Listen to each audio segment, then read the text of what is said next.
Na rotonda di Palm Beach, que também vai abrir pronto, acurato. Está sendo ponto aqui um ponto hobby débil de nossa infraestrutura último, ora que o tráfego estava a cair cada vez e estava a ter esse problema de segurança de tráfego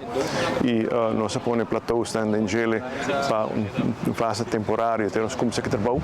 e a chega assim leu que a rotonda está clara, mas bem tem soft opening para abrimento para tráfego corre fluxa normal back. Nós lo está cerrando durante o trabalho se lane para dentro para o contratista, seu trabalhador, seu empregado por trabalhar de maneira segura ainda durante a construção para sobre o trabalho agora opgeleverd dia 23 de setembro que está bem definitivo. Para mim já aqui quero agradecer o contratista que está Urban Wegbouw que trabalha duro não somente o contratista e a equipe de DWA que trabalha com roupa energia fui de ayer à noite 10 horas à noite te com a maita